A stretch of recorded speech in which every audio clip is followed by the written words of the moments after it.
The very first interaction with any material for you is the color of it. Very controversial though, but the first time when a customer enters into a showroom, you're not selling the car proportions to them. Something popped in my mind, the Jaguar new design philosophy. Very controversial.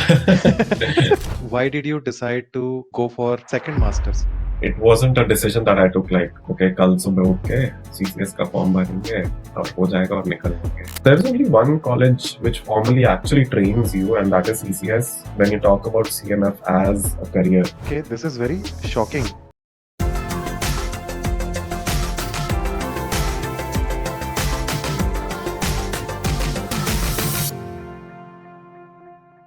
Hi Vikas.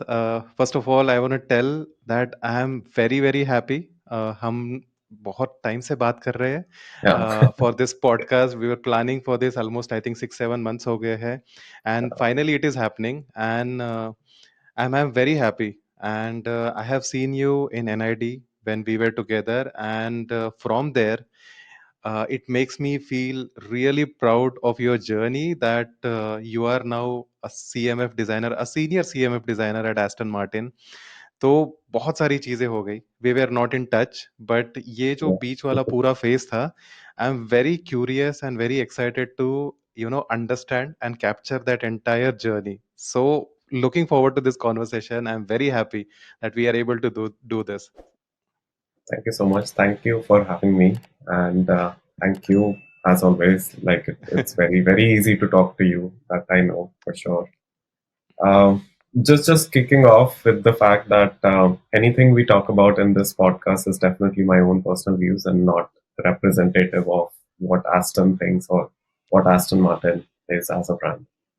So we are all set. Thanks for having me again. True. I think this is a very important disclaimer that whenever we are having a designer speak about his own journey and his own opinions, I think it's very important for me also, for our audience also, that they are speaking from a very neutral sort of a mind space. So, without baggage from any company or any organization or any particular belief system. So, that's a beautiful disclaimer, and that's a very important thing for us. Because having said that, now I can say that whatever we're going to talk about it's going to be like a friend talking to all of us about his journey and everything. We have so many things to talk about, okay, but just to dive little into this field of CMF design, let's establish a context for it.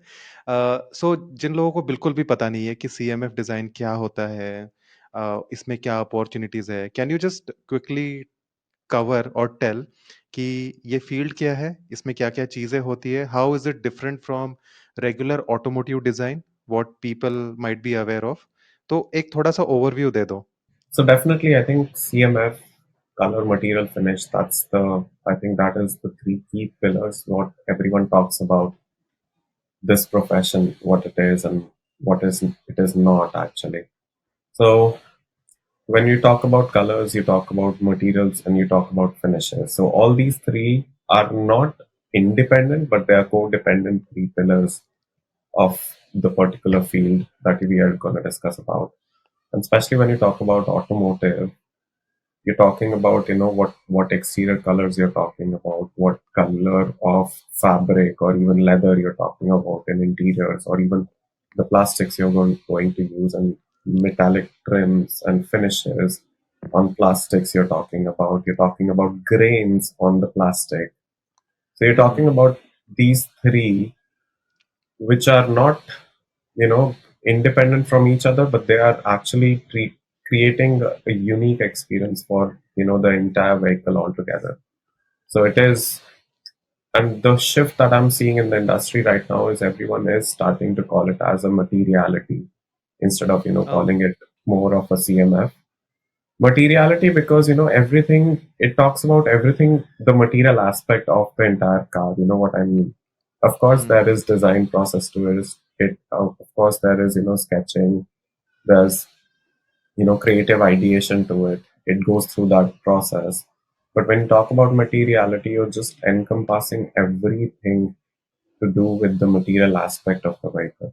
So it can be literally developing a grain, developing a unique paint finish for the exterior. So I think it's just how you see car as on the road is what I do. Hmm. You Okay, know, yeah. interesting.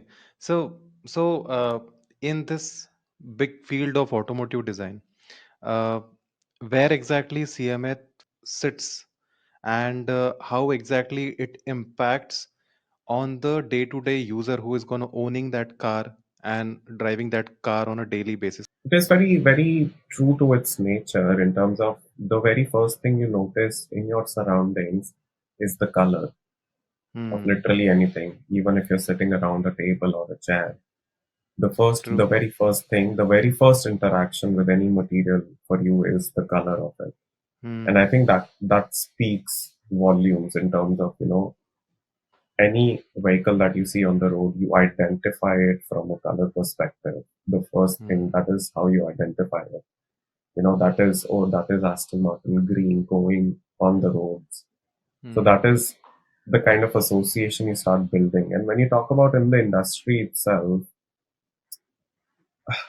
it is dependent on, how I'm trying to curate an experience from an interior design perspective, from the exterior design perspective, and how it actually comes down to as a user experience in itself. So, all these things are a culmination of the entire user experience that I'm providing as a Okay. CMF designer.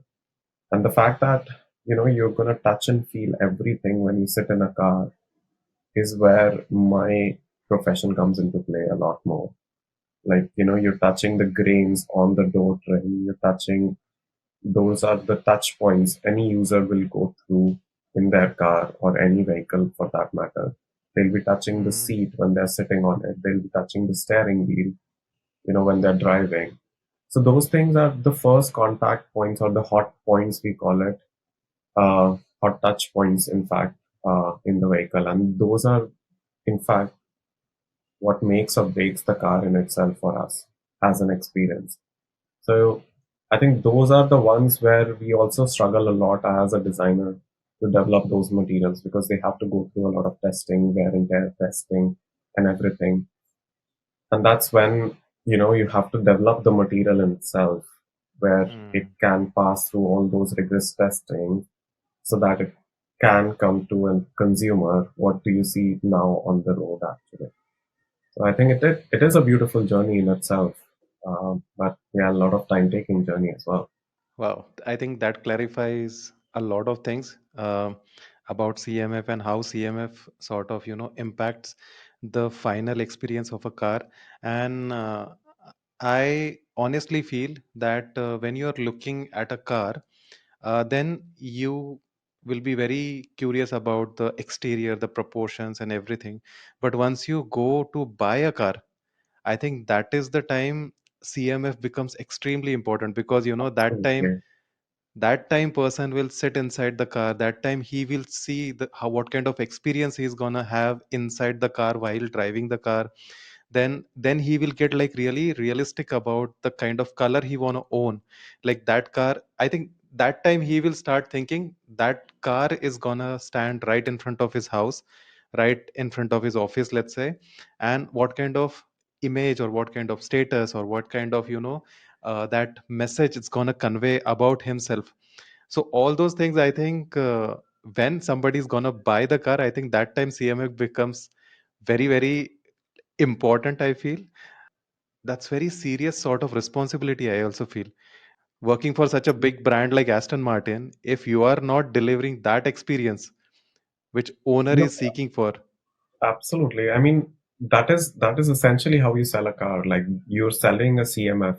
You're Hmm. When a consumer, sorry to say this, I don't know if anyone gets hurt on this. Very controversial though, but the first time when a customer enters into a showroom, you're not selling the car proportions to them. You know what I mean?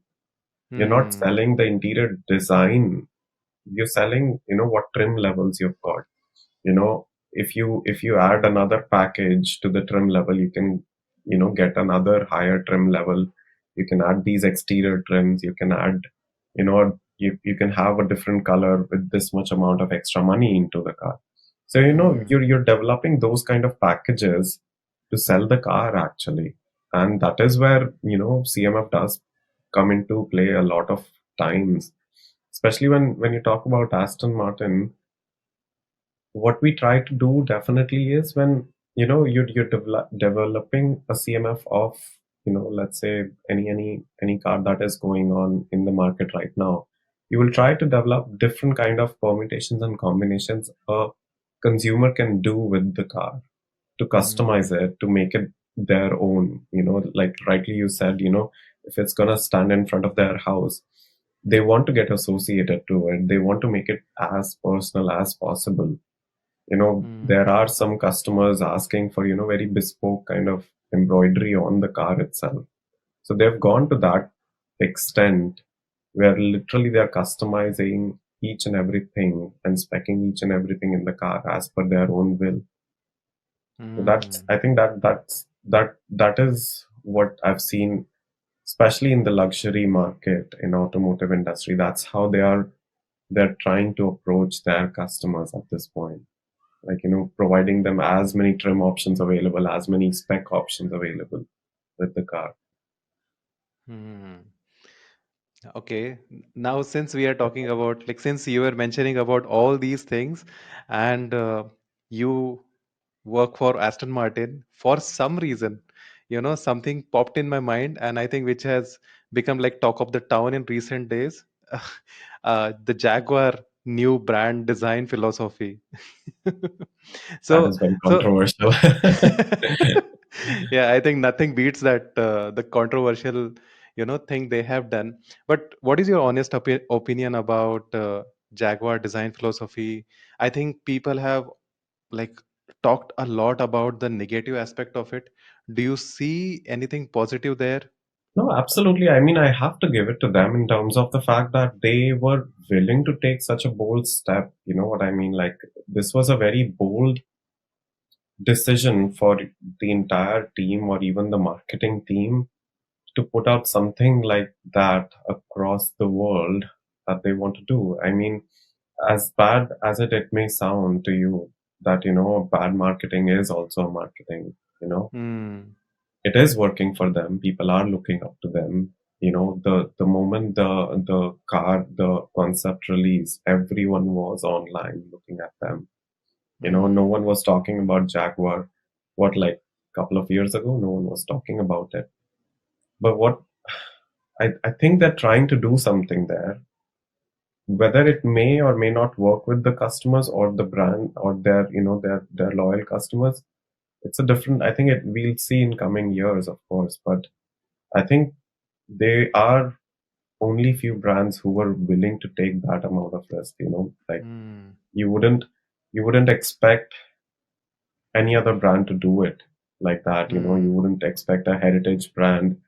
Even if I say Aston would have to, if they turn around their heads and think, oh, we should do something like that, they would not. I know, like,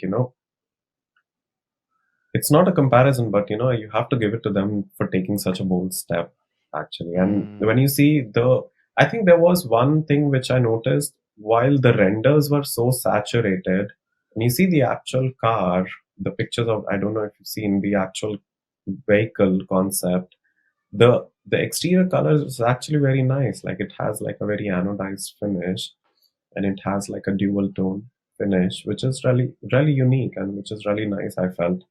But I think it Hmm. didn't, the renders or the marketing images didn't do justice to it, to be honest. But Hmm. I'm actually quite looking forward to what they come up with, like, as a production series out of it. Hmm. So have you seen the car in real No, environment, like real no, car? I wish. I No, not. mean, we are neighbors. We're not allowed to enter into each other's compounds. Literally, we are just like parking space apart. Oh, okay, interesting. Yeah. But I think just to add on to your point, even I have been breaking my head about their this bold move, and initial response naturally was very negative, because I Yeah, felt that this is a century old legacy driven brand which always stood for racing and sensual surfacing and things like that, and suddenly something which is very radical, which is very polarizing, something like that. Of exactly. course, initial response was very negative, but then when I thought more about it, I think 1 year before they were going through a crazy time, and even now they are. I think this is more than anything, it's a survival move for them. It's very desperate, and I think in their presentation also in the launch event, Gary McGowan, who is Yeah, like one of the celebrated designers, he also mentioned that they are not planning to satisfy every customer in the world. So Jaguar, it's exactly. not for everyone. So they are very conscious about creating that sort of a color palette, that sort of a bold philosophy for themselves. I think they were very conscious that this is gonna create some backlash, and they also mentioned like one of the very impactful statements from that launch was that in today's time attention is the most expensive thing, and in last few Absolutely. days because of whatever they have created, they have Absolutely. gained that attention, so they have done something Yeah. quite substantial, I feel. So yeah, kudos to them, and let's see where that entire thing goes. Sorry for deviating from the topic, but No, yeah. no, this is a very relevant topic because everyone is talking about it, and I know people will have different opinions. I mean, someone might not, enjoy it as much as they would expect it to. But I think the what they're doing is that it's more of a conscious effort. You know what I mean? They're trying to revive something which has a brand that has gone through so many phases from popularity to, just almost dying out. So, Hmm. I think they have nothing to lose here. You know what I mean? They have nothing to lose. Yeah, yeah, So, you might as well just try something which is that bold enough that, yeah. it can work for them.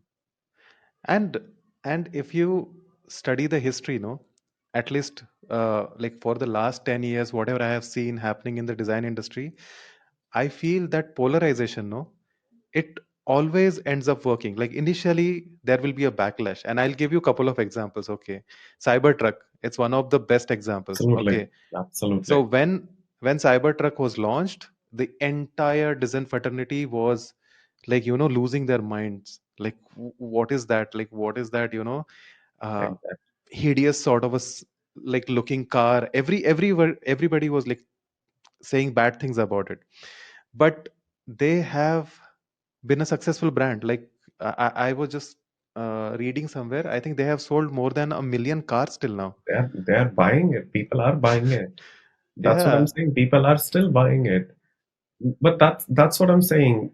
I think it's another thing when you understand you're part of a big company, and when you understand that it is not about you but rather than a bigger audience you're catering to. And definitely a lot of consumers don't worry about design so much as we are, sensitive enough. Okay, this is the proportion, this is how the light should reflect on the surface and things like that.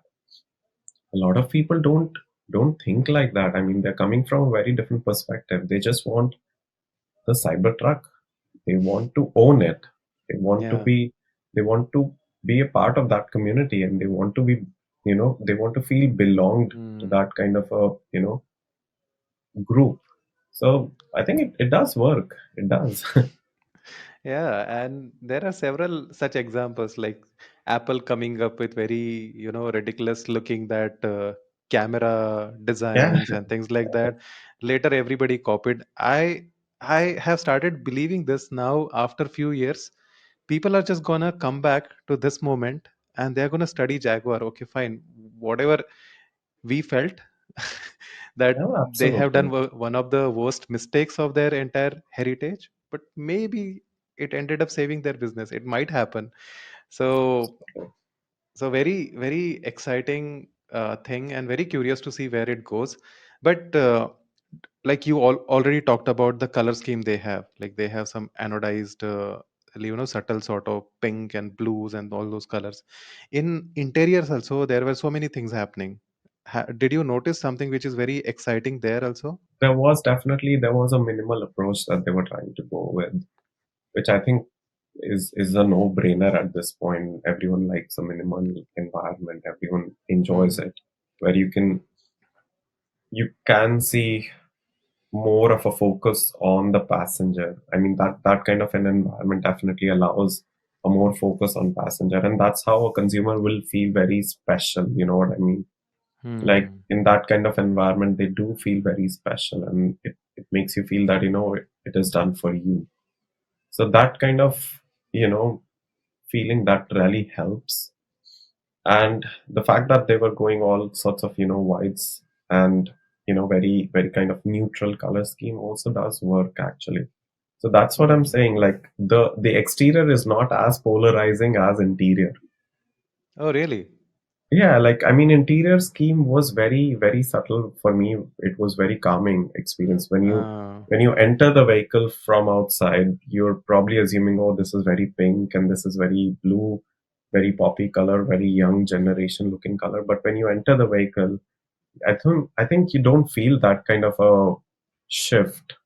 And you feel that you are entering into a calmer space and you're entering into a hmm. more subdued environment as compared to the exterior. So I think they did try to do something there. You know what I mean? Like having a very bold statement on exterior and having a very calmer looking interior. So it does give you a different kind of a journey altogether from, Hmm. looking at the vehicle from exterior point and then you are entering into the vehicle and actually experiencing it. I think that journey, I think there was a lot of thought gone behind that. Very interesting. Very curious to see where exactly, like Oh, what absolutely. exactly will unfold in future. But amazing. So, coming back to your journey, uh, like before we get into your, stint at Aston Martin and things like that, uh, let's quickly talk about your educational journey. So, I know that you went to NID, and there you were a transportation and automobile design student. I was in lifestyle and accessory actually, Oh, okay. and but I used to stay in transportation studio, so everyone knew that somehow everyone related to me as a transportation designer.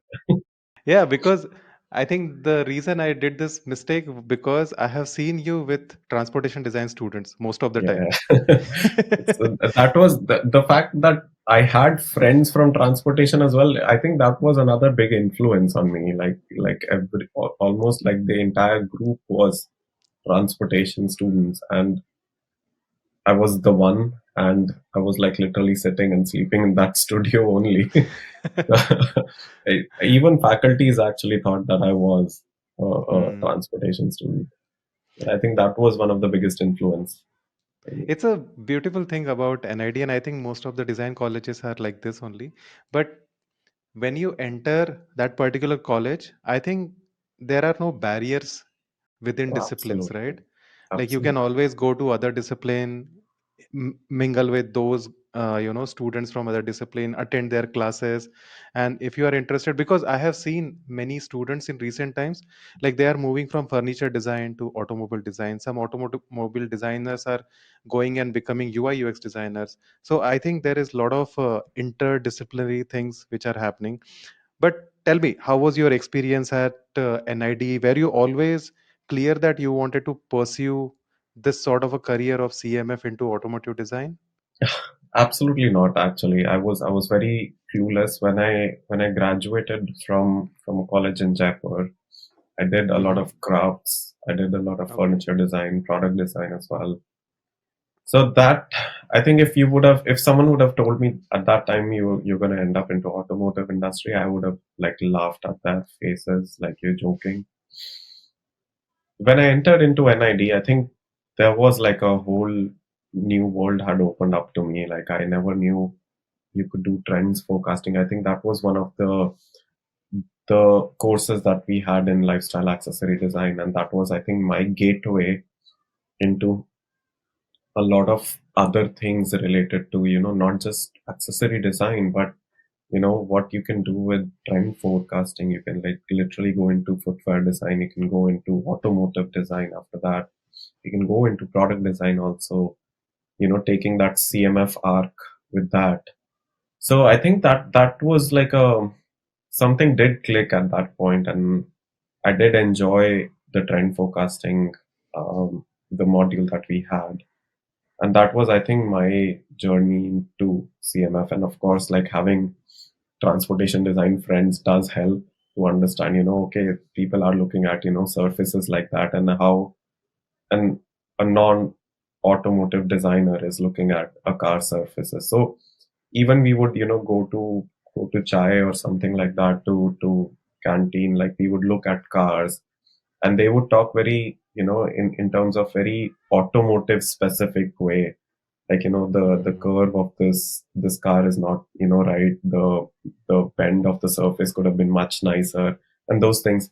So it did kind of, help me understand also, like, how other people are thinking, and how someone who's not from that, background, or, got a formal education with transportation design, is thinking.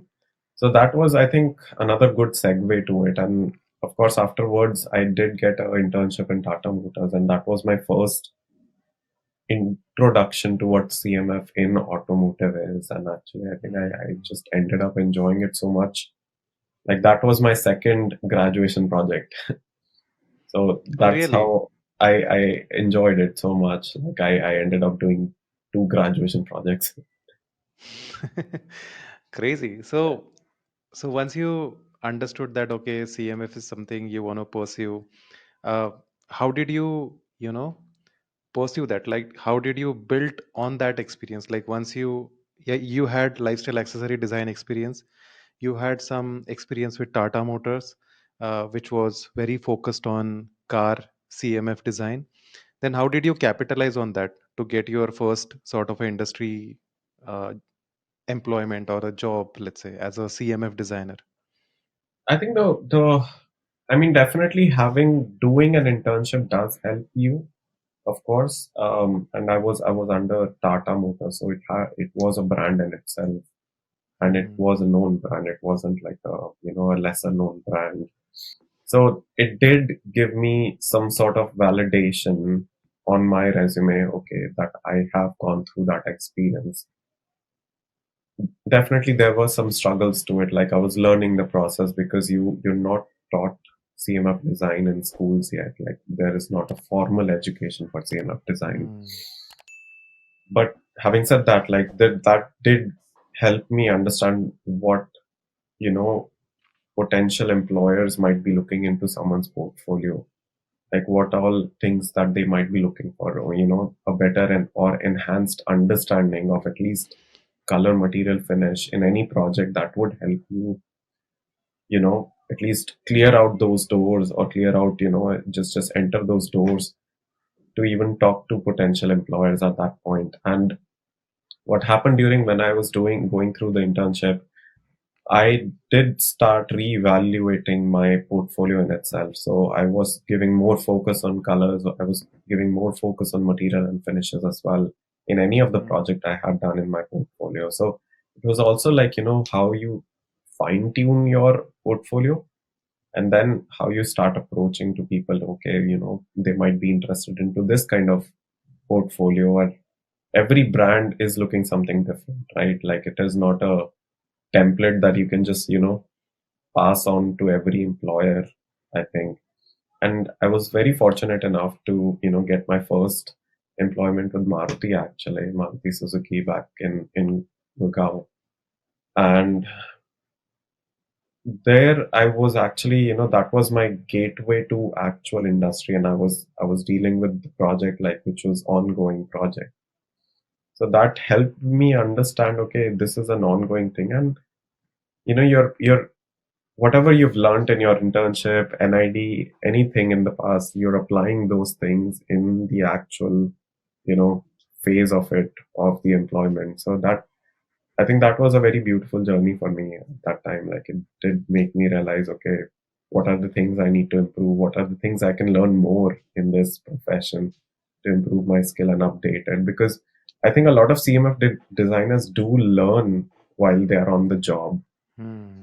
Yeah. I mean, I think it was just that journey did help a lot to Hmm. get I into. think something very powerful you said during that point is whatever you learn in your college, I think when it comes to implementing it on to the live project, which is gonna see the day of the light, very soon, Exactly. I think that's what makes it very serious, and I think your learning sort of becomes very fast, because in college environment you are not thinking about the constraints, the manufacturing, possibilities and things like that, or more than that, the kind of costing it's going to have, the kind of package you are creating. You are not dealing with any other stakeholders, right?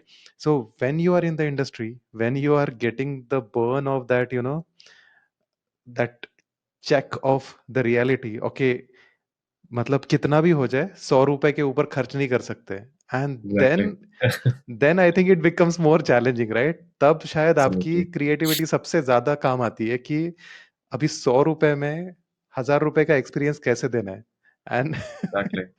वो perceived value बहुत बढ़ जाती है ना, like you're not trying to fake it, but you're trying to give a perceived value to the customer. And true back of the mind, मतलब college में when you're there कोई project manager नहीं है ना सर पे with a deadline, okay अभी निकालो ये काम इतना होना चाहिए. So you don't have that kind of deadlines on your head. I know there is a deadline to deliver the entire project and finish your coursework. But कोई project manager हर हफ्ते आके पूछ नहीं रहा है ना आपसे उस टाइम पे कि कितना किया, इस पिछले हफ्ते में कितना काम किया आपने. True when you true get into that mode ना, तब थोड़ा I think it becomes a very different mindset altogether. You're dealing with people, you're dealing with deadlines, you're dealing with your own deadlines, that you have to deliver something very nice, very up to that standard. Like abhi we are developing some of the materials which do take at least 2 years to come to a vehicle, even if it is a new development, like something like what everyone is right now talking about, different leather alternatives. Even if you're looking at that kind of things, they are coming on bags, they are making shoes out of it. But when you talk about if they can be applied to automotive industry, it does take a lot of development cycles. You need to work with the supplier, you need to work with everyone involved to just deliver something which can pass through all the testing and all the spec requirements, like whatnot.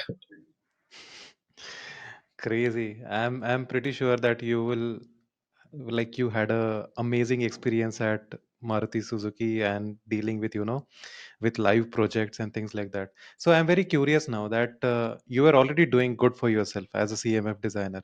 Then why did you decide to go for second masters, and that too in CCS? What was that thought process, and how did everything shaped out there? That was a long thought process. Actually, it took me close to 1.5 years to plan everything out. First of all, so it was Okay. not like it wasn't a decision that I took like, okay, कल सुबह उठ के CCS का form भरेंगे और हो जाएगा और निकल लेंगे. So it wasn't like that. And of course, I mean, you're looking at not just yourself, but you're looking at finances involved. काफी चीजें आ जाती हैं कि आप वहां पे True. जाओगे, वहां पे रहोगे, फैमिली से इतना दूर रहोगे, दोस्तों से इतना दूर रहोगे. Hmm. But I think the when I was on the job, like just, even Maruti mein, I was getting a lot of exposure, learning a lot of new things. But back of the mind हमेशा एक वो था कि यार एक तो formal education नहीं मिली CMF में, पहला. Hmm. एंड दूसरा ये था कि of course I can learn as I progress in my professional career. Hmm. Hmm. No I had two options, like जो हो रहा है चलता रहे, वैसे मैं सीखता रहूंगा. या तो ये होगा कि I take a step back and do another formal training and go through the college culture again, and get professionally trained and then come into an industry. So I mean, these were just the only two options I had. I did want to do another master's because I felt that, okay, there are some things missing as a skill that I need to improve on, which, uh, it would have been good to work on myself before I again enter into an industry. So I think that was a very conscious decision to work on myself rather than, Maruti में अगर वो opportunity नहीं मिल रही मुझे, तो maybe I try it another company. तो Hmm. ऐसा नहीं था बिल्कुल भी, and it was more of self development sort of a stage where Hmm. I thought I did lack in couple of things, and storytelling हो गया, how to package your project, how to present your project. So those are the things that I think I really had to work on during that stage of my career. And I did a lot of research, कहाँ पे जाना है, क्या करना है, कैसे करना Hmm. है. So I think there is only one college which formally actually trains you, and that is CCS. When you talk about CMF as a career, Really? so Okay, this is very shocking, actually. I was you about to don't have ask कि CCS कैसे select किया, like out of all the colleges, no, I but mean you now don't it is very have clear. you don't have any other college that will professionally train you as a CMF designer, first of all. Wow. And दूसरा ये था कि definitely I did have like a personal liking to automotive industry. So it did make sense because the automotive industry was there in Detroit. Everything was Hmm. there, and you had very close connections to industry. So that did make a lot of sense to me at that time. Though a lot of people question ki Detroit is not a good choice to go into America. Like when people talk about American dream and all that. So a Hmm. lot of people think Detroit shouldn't be the first choice, but I knew what I'm going there for. Like I knew I was very clear about things I wanted to achieve out of that place, and I think like I'm very proud of myself that I did that. It wasn't an easy journey, of course. Like दो Hmm. साल, I think I was sleep deprived 2 साल. So Really? I think after graduating, I took like 1 or 2 months ka break just to compose myself, calm down, relax, and do nothing actually. So it did help Wow. me. It did help me. Wow. Crazy. Before we get into how was everything at CCS, if you don't mind sharing, how was the financial scenario? Like, how did you manage those finances? Because I think from students' point of view, if somebody is thinking of taking education abroad, I think one of the biggest obstacle is managing finances because it's not easy, especially US. I think it's we are talking about at least 20 30 lakhs, right? So what was that thought process? How did you manage? Are there any avenues which can probably help students to reduce or minimize that expense over there, like scholarships and things like that? Absolutely. So, I mean, the first thing, of course, anyone should look for is scholarships. Like what all scholarships you can have access. क्योंकि Hmm. काफी तरह के scholarships होते हैं. Like some are focused to maybe Asian students. Some are focused to someone coming from abroad also. So they are very tailor made. And of course, like colleges do a better job कि उनको भी पता है कि कैसे students उन्हें भी attract करने हैं. So they also Hmm. try to tailor make it. The good thing is, all these colleges do support diversity in their education system. So they're very Okay. happy and they're very welcoming if people from diverse backgrounds are coming. It is not just, ठीक है, एक American student is getting access to this education. Of course, they have the right to do so, but Hmm. what they want to do is to provide a diverse, platform to everyone to learn and grow, which is really good, I think, which really helps. And the funny thing was like my मेरी class में like they were people from Korea, from China, and from America as well, and from India also. So it had a good balance of people talking to each other about the culture, not just in terms of you know contextually talking about a project, but they're talking, learning from each other कि मतलब कैसे Christmas celebrate होता है आपकी country में. So even that those kind of conversations were like really helpful Hmm. to just understand. But going back to that, scholarship is definitely one, and I was lucky enough to get a good, generous amount of scholarship, and I think that was one of the reasons I did make it. Otherwise, I think I wouldn't have done it. The other thing is, when I was there, I was actually doing well with my GPA, with my grades, and everything. So the first semester went really well. And I approached myself to the financial services market and I asked them, I think I'm doing good and I think I deserve more scholarship from you. And they were Okay. really keen on supporting me actually. Like they were very keen to support me and they did raise more funds for my education during that time. So I think one of the things Wow. that a lot of students don't do is they don't ask for it. You know what I mean? Like if you're not gonna Hmm. ask, no one is gonna come to you and nahi bhai le lo itna paisa le lo tum. Why would they do? Like it's just okay to ask. Like the worst thing can happen is they say no. True, true. Nothing to lose there. And दूसरा ये था कि since I was doing very well in terms of education, managing my time and projects, I did also, you do have like campus opportunities. A lot of students get into that, which is also good. And essentially, what happened was I went to my head of the department and I asked her, can I be your assistant and I can, do these kind of jobs while I'm in the class as well. I can help Hmm. students to, make some prototypes because I was good at prototyping and those kind of skills. So even in if there's a lecture going on and you need someone specialist with prototyping, I can help other students as well to Hmm. do those prototyping and stuff like that. So she actually really agreed to it, and she was like very supportive to me. I think she was one of the best supports I've ever got in an education environment. Like she would ask me to do some sort of research for her because think they would do it in CCS. They would also do internal research and everything, competitive research also. Those kind of things. So I would make presentations for her and those kind of things. And if there was an industry day, I would be helping her setting up boards, printing out boards and things like that. And that ended up supporting me financially as well to an extent where I wasn't asking my parents for, daily ka kharcha. Groceries मेरा वहीं से हो जाता था, उसी से हो जाता था. I was able to Same. manage that. I think Hmm. it did help me a lot, and I think it was all worth it. Hmm.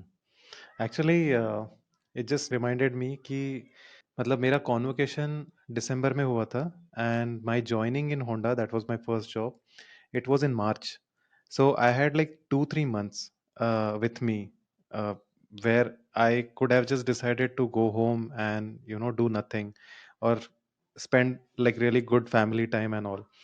But then for some reason I decided to do teacher assisted project. So it was, so Balaji, of course. Yeah, So I like went to him. He had one ongoing project on Indian Railways and he needed help.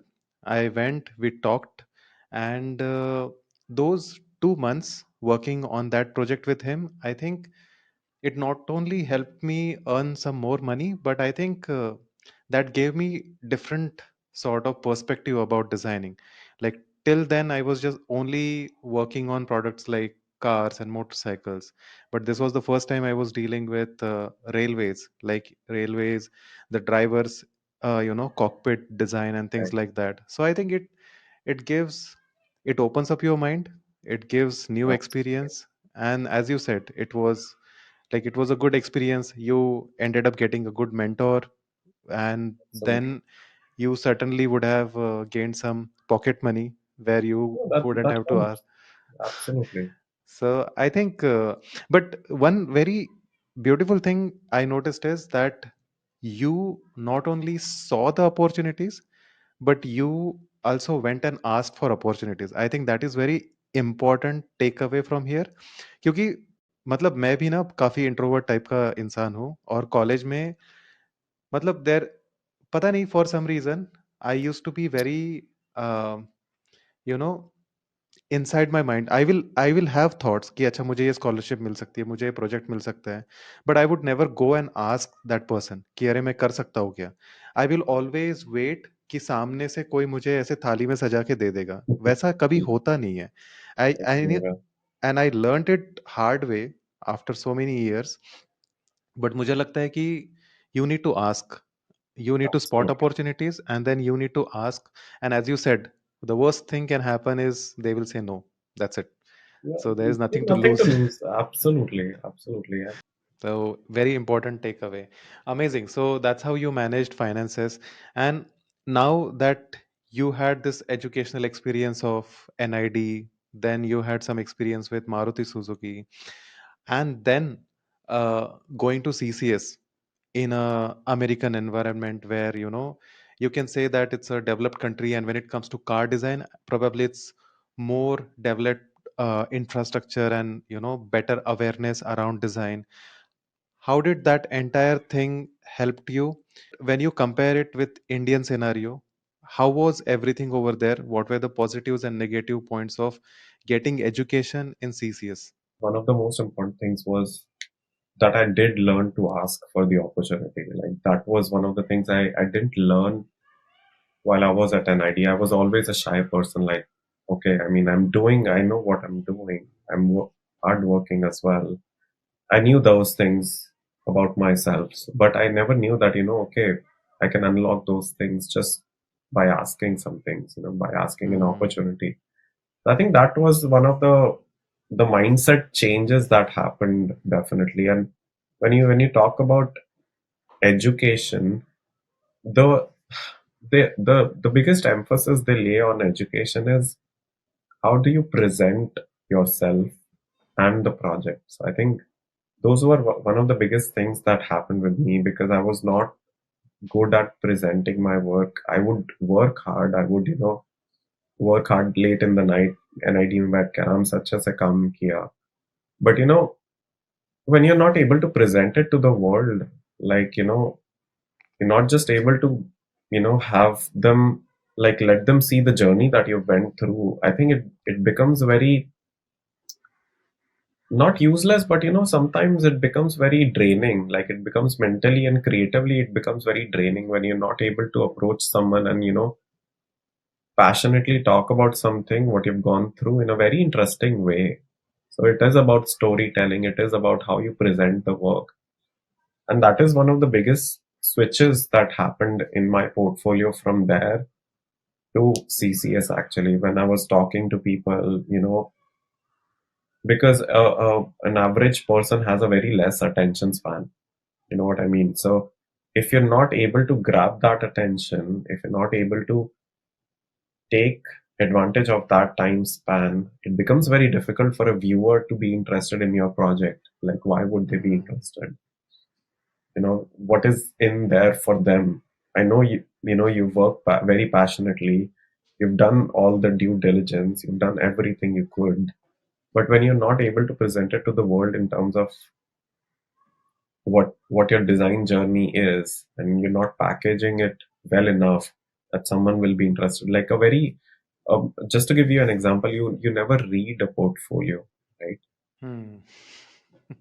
no one Yeah, has very ever true. read no one has ever read a portfolio. That I mean, I do have a lot of students and I do tell them, like, I agree, you've done the research, you're writing it all down.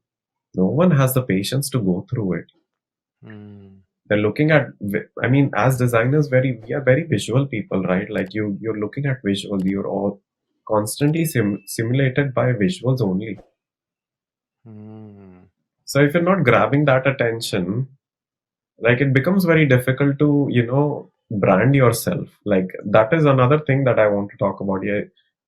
How you brand yourself, like you should consider yourself as a brand, not as an individual. Of course you have individual personality, everyone is individualistic. But how do you brand yourself to other brands? Like that is a common platform you're creating to talk to other people. Can you elaborate? Because it's a very interesting thought, actually, and nobody has, this is probably the 40th episode on this podcast, but nobody has ever spoken about this particular thing where you are creating a personal brand for yourself and then presenting it to other brands. Can you elaborate? Definitely there's one notion. You're not the first thing is, of course, you're not trying to make friends when you are professionally approaching to an employer. You know what I mean? You're not trying to make friends on LinkedIn. It's not a very friend oriented platform. It is a professional platform. So you're actually essentially you're trying to brand yourself in terms of the fact that what is in there for the brand. Like, even if, just an example, if Aston Martin is hiring me, like what do I represent as a brand for them? Like, how do I represent to the outer world? Okay, if someday Aston Martin is telling me, okay, this is our brand representative, can he do that? you Hmm. know does he have the potential to do it in front of the entire world? So even those things, like how are you branding yourself? Because I know, in terms of the fact that I know what my design aesthetics are. Like I know everyone has their individual approach to design aesthetics. So if you look, like literally to give you a basic example, if you look at a sketch of an exterior, you will know who sketched it. Hmm. This is a branding exercise. You know who has sketched it. That is branding. Hmm. So if I'm putting out my portfolio, I have particular design aesthetics. I want people to know that, okay, this comes from Vikas. This is a CMF done by Vikas. I do want that kind of association for me. I mean, it helps me as a person, it helps me as a designer to grow, it helps me establish myself in the industry also. I think it is all about branding and how you establish yourself in the industry. And then when people start to get to know you, they understand, okay, this is the person behind this kind of a CMF. So there Hmm. it becomes an association to it as well. Wow, very interesting. So, just to understand better, how did you create that personal brand and positioning for yourself? What was those, pointers which led to create a very strong brand for Vikas Sethi? I think it was just identifying my design aesthetics first of all. So I had to understand what is unique about my designs. And Hmm. it wasn't just CCS. I think there was, like, I remember this particular day when I was about to compile my portfolio. I was going through my entire design journey from undergrad to NID, what I did. There are some things very similar in my designs. There is certain simplicity, there is certain type of Scandinavian vibe to it. There is very simplistic design, very emotion driven design as well. So those were Hmm. kind of pointers that I did note down. Okay, these are some things that are there inherently in my design now. And I think I have established it. And when you try to maximize it, it is mostly about the storytelling of it. First of all, like especially if you do any project, what is the journey you're trying to portray with the visuals, with the mood boards, with the color harmonies that I'm creating, and how are you packaging it as one design portfolio? Like when you talk about one design portfolio, you're not talking about 50 different projects, but you're talking about one portfolio as an entity. And that portfolio represents your design language. Maybe different skills, yes, but there has to be one design aesthetics. And if you, there was like a lot of back and forth going on, and I knew where, my design journey is and what things I like, what kind of visuals I like. So it did help me to reevaluate all the projects I did in the past and then repackage them into one design portfolio that I could say, okay, this is mine. And this is what Vikas Sethi is. And I want it to be portrayed to the world. Okay, this is my design aesthetics. I want it to be, my brand. And it takes, Hmm. I think there's no right or like one plus two answer to it. But it takes, I think it is more of a design journey that you have to go through it. Hmm. Very interesting, man. As in, even I am learning so many things from this podcast. Uh, and actually, I'm being very honest. I think nobody has put it like this because I have myself, thought a lot about my own personal brandings and things like that.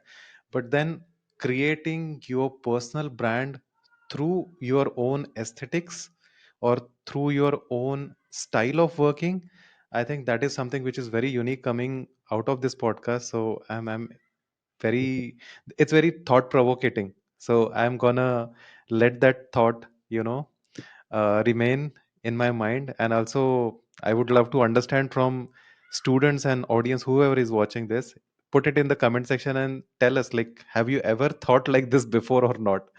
So just curious, so now that you had this thought process going on, that you have this personal brand as Vikas Sethi, and Vikas Sethi stands for these things. How did Aston Martin happen? Like, how did you create that portfolio, which not only had your personal branding, but also something which you can offer to Aston Martin? So you can divide this answer into two parts, like how did you approach and cracked Aston Martin opportunity, and then what was that which helped Aston Martin to make their decision. Okay, Vikas is like the right person for our company. So it is it is a very actually it is a very interesting journey that happened with Aston. So I was in Croatia and I was looking for a change from my previous employment, and I was working there, and I was looking for a change. So after CCS, it was in America. After America, you directly moved to Rimac, which was in Croatia. Yes, so Rimac had another company which was called P3 initially, and then Vern, just now it's rebranded as, and that is where I was working Hmm. as a CMF designer. It was a startup, and they were working on autonomous vehicles. I think it is all over the internet and how they are trying to build an autonomous vehicle, uh, which was for shared mobility and whatnot. It was a very fantastic project. Very one of the key learnings I had from it was how to do things on my own. Like that was one of the things often everyone comes out of a startup would say that how do you push yourself and be motivated. And that is when I think after a good amount of time I started looking out for other opportunities, and that is where Renault happened. And Hmm. I was interviewed by Johan. He's such a fantastic mentor. Johan was our design like studio chief there. Right now, he's the design director in Ford in California. That's how I got in touch with him over LinkedIn, and that's how we exchanged numbers. And I had a formal interview with him. And during that time, uh, I don't know if you know Miles, who's the design director of Aston Martin. He had moved to France in Renault actually, and I had an interview with him there, and he did. I mean, it was a one of the best interviews I've ever had, and it was just very easy. And I think after an interview, you get the vibe, you get it, you can work here, and they were like very very nice to me, and it was all good, and that's how I got the opportunity at Renault, and I was moved to Bucharest studio, which was specifically dedicated to Dacia as a brand in Renault, and I was working there. And during that time, I think I was working, and it was a satellite studio, and I was working there, and then I was trying to figure out my situation because my wife was like studying in the UK, and we were trying to sort out our situation, and it just becomes very difficult when you have a partner and you have to like figure out how to deal the situation, because she was studying there and she was probably going to end up working there, and she's working here right now. And then I started looking at opportunities in the UK because that seemed a definite move in my career, and I had to like make that kind of a shift. And that is when Miles had moved back to Aston. So first of all, this was more of a connection sort of a thing because I knew, and he had some sort of confidence in me as well, having worked for him before. And there was certain sense of confidence in me already. Like it was very easy to work with him. He's definitely he's very inspiring as a mentor as well. And that happened, and they had an opportunity in Aston during that time. So I think the very first thing I would say is like I think connection does help in the industry. It is not about asking people or just forcing yourself to become friends with people or things like that. But I think you do establish, as you grow in the industry, you do establish those kind of connections, which do help you professionally every single time. So I think that was the biggest help here. And he knew my portfolio, and I was working on my portfolio during that time, and I was also adding things that I had professionally worked on in P3 One, which is in Croatia, and worked in Renault as well. So I had to package everything together and send it across to him in like 2, 3 days. So it was just like all nighter working, polishing my portfolio. And the good thing was it's a luxury brand, and I had worked in a very consumer centric in terms of, non-luxury sector as well. So I had to package it in a way where it all seemed relevant. Even if you're doing things in a sector where, such as Renault as a brand, it it is far from, being a luxury brand. You know what I mean? There's a difference, clear difference. So you wouldn't, but everything was relevant. Like, you're developing a material there, your design aesthetics are relevant.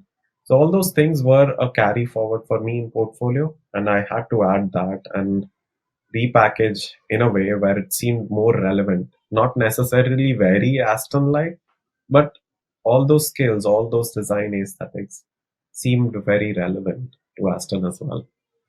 Hmm. So I think it is more of relevance, how you make it more relevant, and how it is applicable. Everything you learn from previous experience, it is applicable. Even what I've learned in CCS, even what I've learned in NID, it is still very much applicable and relevant to this time for me. Hmm. Amazing, amazing journey. I think there are some serious takeaways from this segment also. So, I think what you said, just to summarize, I think that branding and knowing yourself is definitely one important thing so that it can help you to create that, personal aesthetics and which will create a harmonized sort of a portfolio. The second thing I felt very important was how you create connections. I think this is something which is commonly overlooked. I see many students with exceptional work, but they fail to be a good person to work with, you know. So many a time students often misunderstand that it's a team activity, that there are so many Absolutely. stakeholders, and everybody needs to work in an aligned manner so that your company will get benefited eventually. So I think for that it's very important to sometimes create that bigger vision and become that person who is very easy to work with, as you rightly said. Like when you talked about Miles, the first thing you said that that was one of the best interviews. He's very easy to work and interact with a person. So I think those things also helps, because when you're working together, I think definitely your work is important, but more than, like, sometimes more than work, your entire personality, your entire behavior, your Absolutely. Yeah.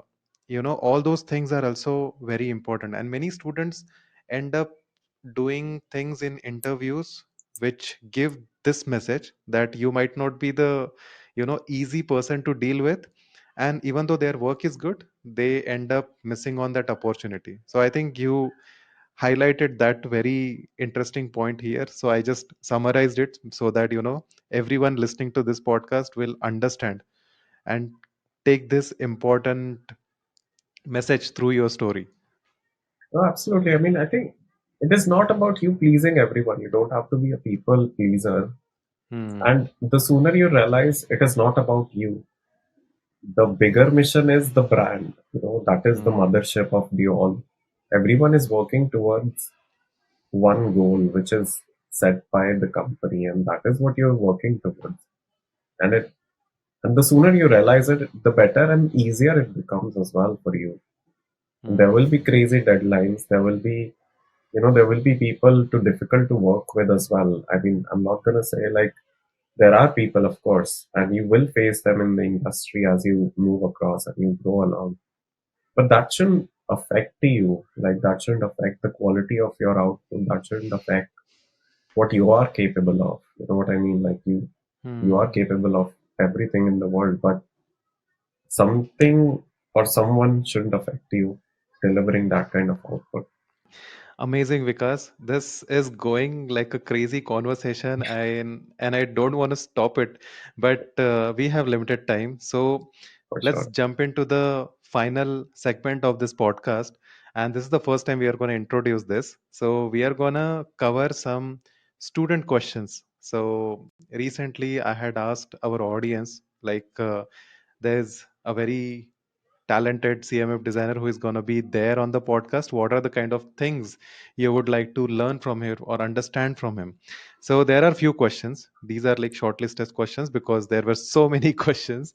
So I'll go one by one, and you can For keep sure. the answer short. Up to you. Okay.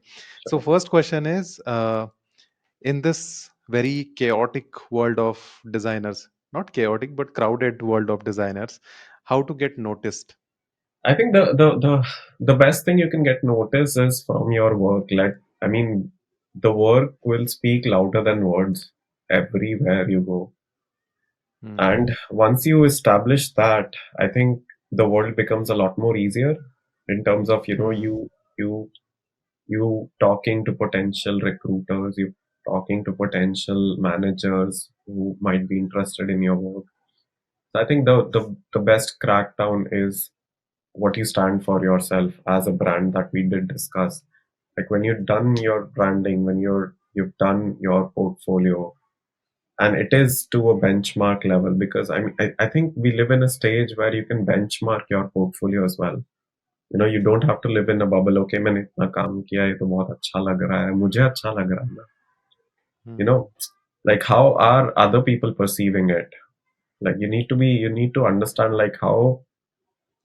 Also, it did help me make my portfolio to understand how a layman would understand my portfolio, how a non-designer can perceive my portfolio.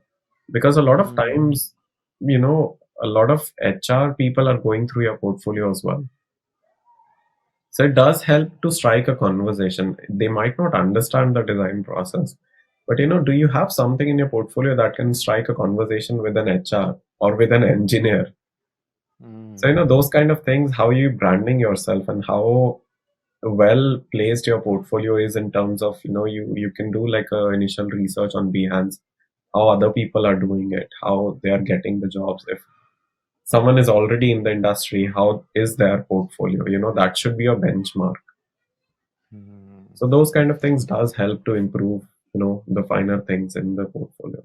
Amazing. Second question is, how AI is going to impact the overall industry, especially from the point of view of CMF? I think the larger question to be for this is how AI is impacting our daily lives. You're using AI for literally anything. Like I'll just give you an example. I went to Rome and I made an itinerary from ChatGPT. I'm not kidding you. It was one of the best trips I've ever had because of ChatGPT recommendations. Wow. It is so meticulous. It gave me the best restaurant recommendations. Like there Really? was no complaints about food. Absolutely no complaints about food. And Wow. it is getting ingrained in our lives on a daily basis now. So when you talk about CMF, the good thing with this is getting now is definitely it is helping you create the visuals that you are thinking. So Hmm. earlier, I mean, a lot of times designers do face a dilemma, especially CMF designers, that how what you're envisioning, what you're thinking, how are you Hmm. going to represent and how are you going to convey that idea with visuals and mood boards. It does definitely help me in creating those things. So if I'm talking about, just a random example like a red stone, I'm talking about its finish, I'm talking about the grains and taking that as an inspiration to maybe create a leather finish or a fabric color. So, those kind of things, it does help me create those visuals for me. At this point, Hmm. I'm also using Mid Journey, and it Hmm. is giving me quite fantastic results at this point. And it is also up to you how you train yourself to, you know, adapt to this new technology, because everyone is at some point we are going to adapt to this technology. Okay, so are there any, like you already said Midjourney, but are there any other softwares or tools or platforms which you are using for your own work? Uh, I think Midjourney is the biggest one, but I mean, I think there are loads now. Like literally, when I was trying to make a fabric weave, I Hmm. found a generative AI tool that can weave fabrics and give me those visuals. And I was Wow. amazed by the fact that how AI is getting into literally everything you can think of. What's the name of I that think platform? I need to check it for you. I am forgetting the name right now, but Okay, you're but getting crazy. loads of options now. Like it can create the kind of texture you want, it can create the patterns you want. So it is Hmm. definitely getting into that level where you're talking about details now. It is not just about creating a visuals. I know how exterior and interior design people are using it in their Hmm. in their idea generation and everything. It does help. I Hmm. mean, definitely we need to adapt it and rather than shying away from it. And do you see this AI thing becoming a threat for any sort of a designer?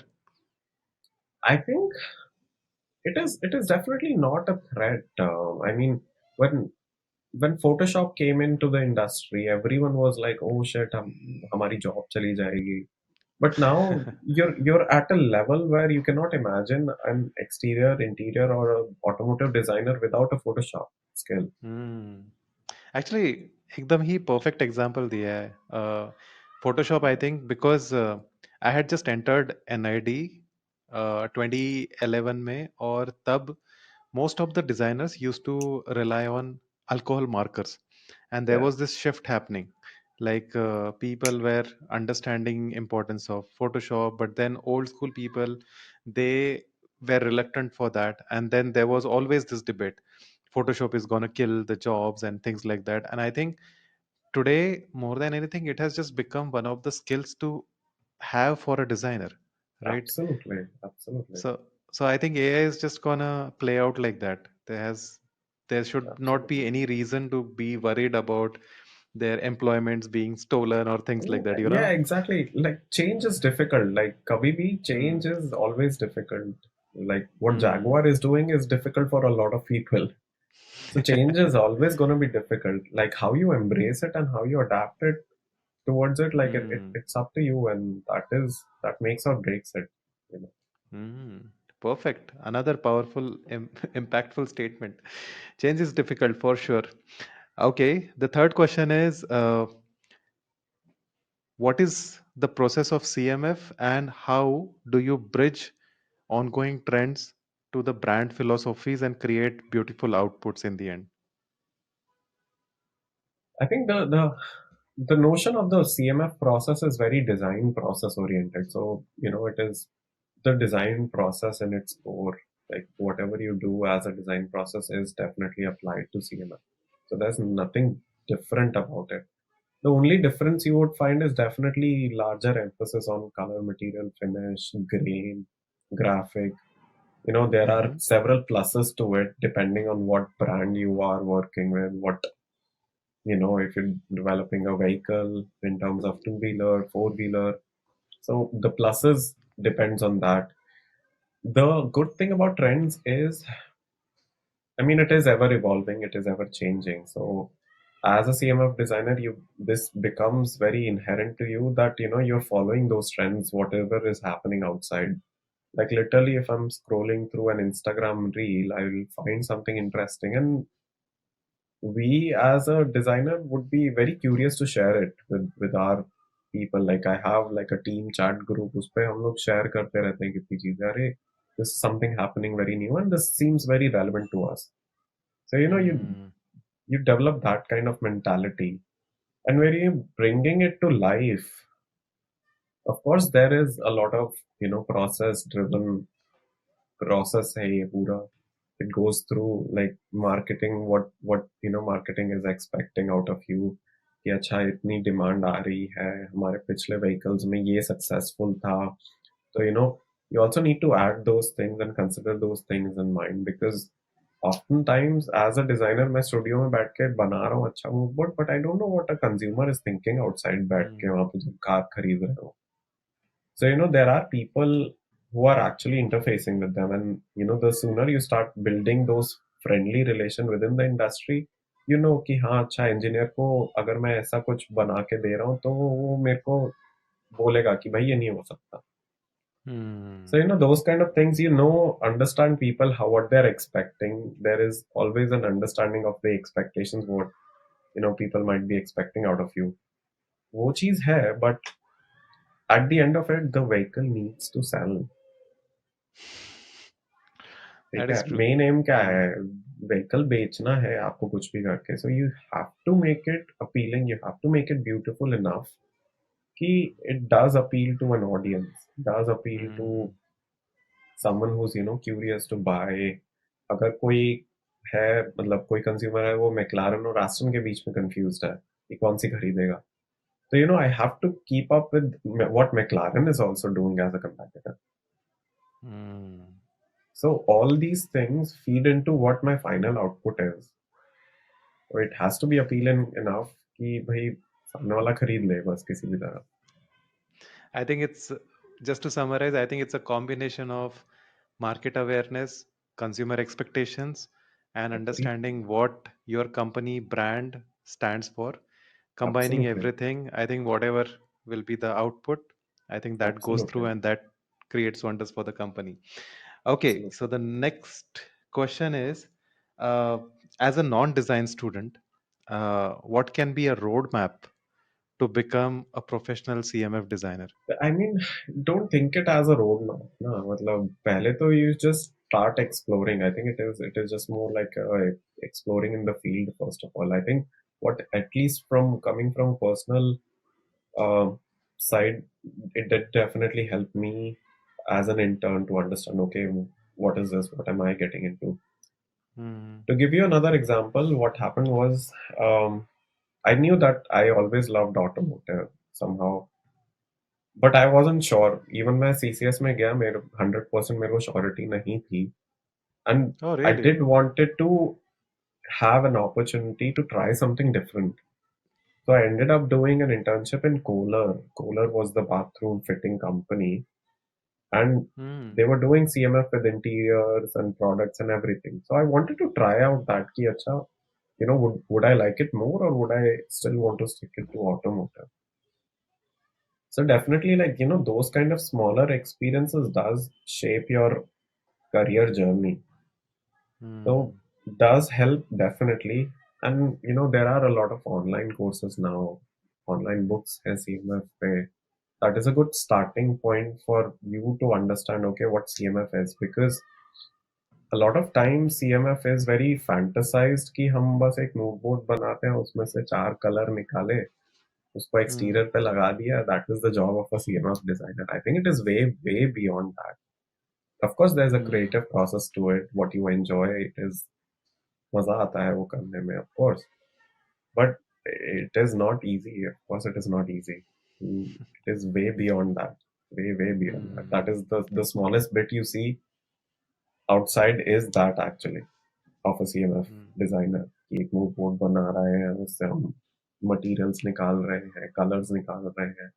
That is the smallest aspect you would see. It is way beyond that. Hmm.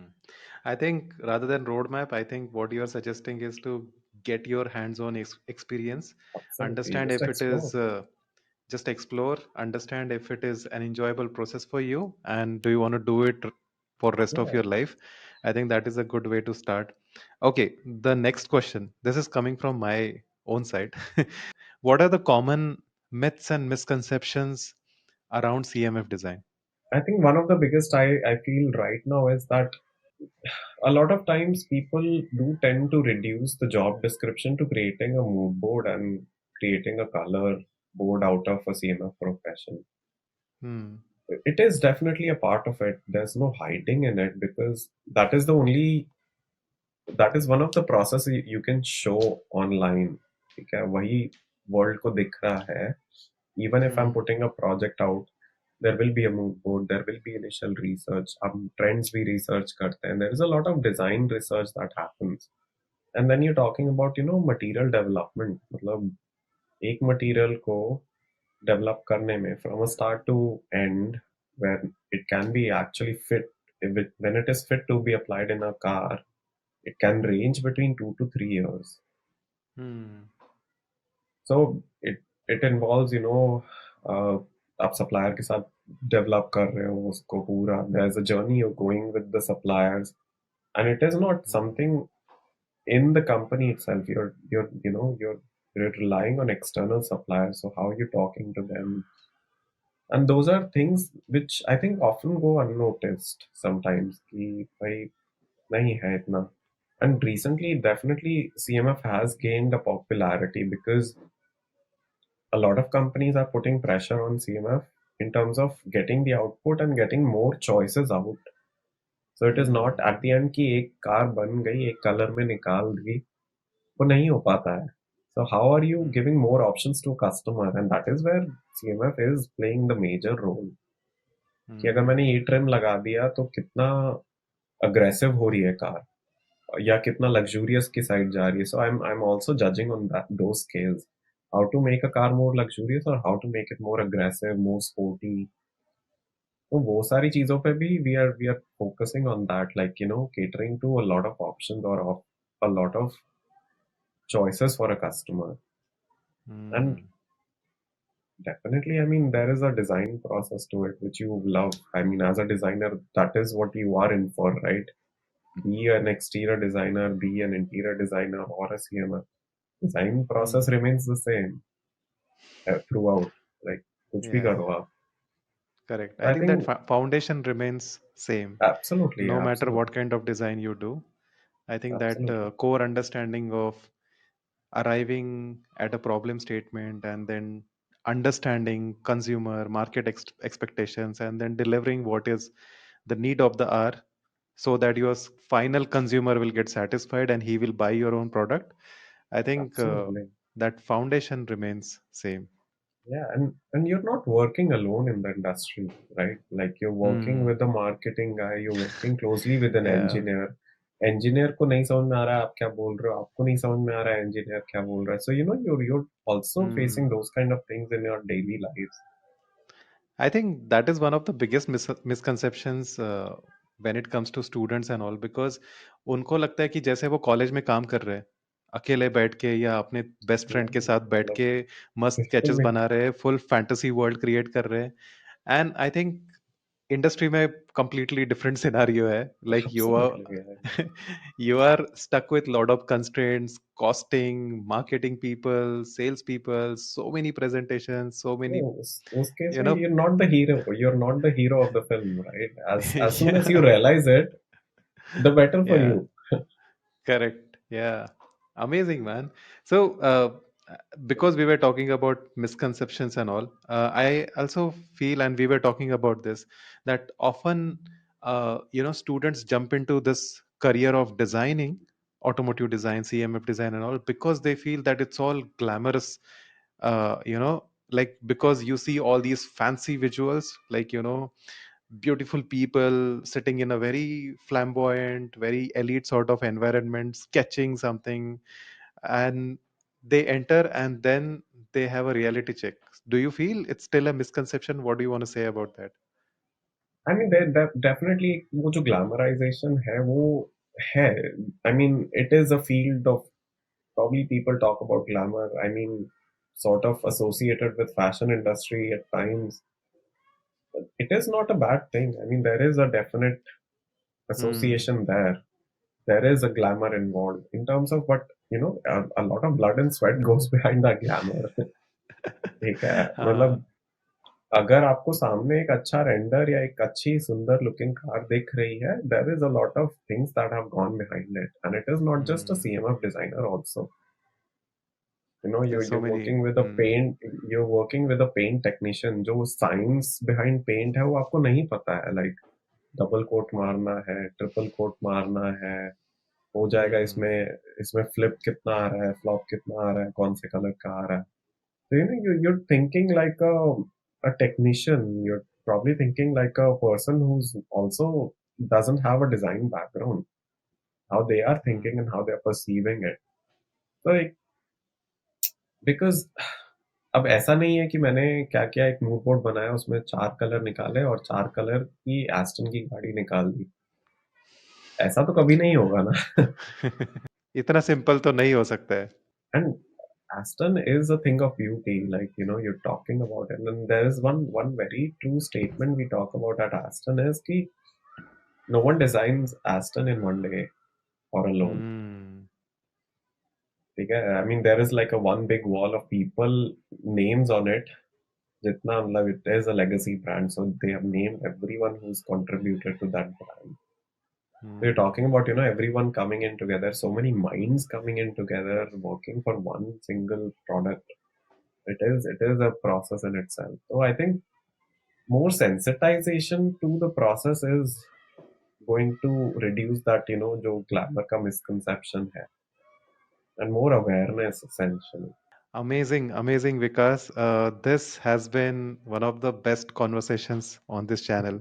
I'm not just saying it for the sake of saying, but it's Appreciate it. truly very value filled. And I think I am also taking few things which are relevant for my own journey. So it's definitely one of the best conversations. So thank you for doing this, and hopefully Thank next you. time when we meet or shoot another podcast, hopefully you will have your first product from Aston Martin Absolutely, running on the absolutely, road, and that time we will just talk about that, and that would be a full circle, absolutely. I would say. Thank Looking you for forward to doing that this, day. man. No, thank you, Yeah. thank you, thank you for having me. It was definitely wonderful. अच्छा लगता है ऐसे बात करके एकदम, you talk uh, design, which is really good. yeah, actually, मतलब Saturday Sunday को many people ask me कि मतलब after having such a hectic work life and everything, and then Saturday Sunday को भी कैसे पॉडकास्ट शूट कर लेते हैं, but I think this is one of the best times I have during the weekend, क्योंकि design के बारे में ना इतना एंथुजियास्टिक होके, इतना एक्साइटेड होके बहुत कम बातें हो सकती है, and Yeah, absolutely. Just hearing and learning from the people who are doing it very well in their design careers, I think इससे ज़्यादा क्या ही अच्छा हो सकता है. So I Yeah, absolutely absolutely. enjoy these conversations. Amazing. Thank you so much, Vikas, once again. Uh, and sorry for all the blunders It's which have fine. It's happened fine. before this podcast. It's all good. It's all good now. For sure. Looking forward to see you in person. For Okay. sure. See We'll you. catch up Okay. for sure. Bye bye. Thank you so much. Bye.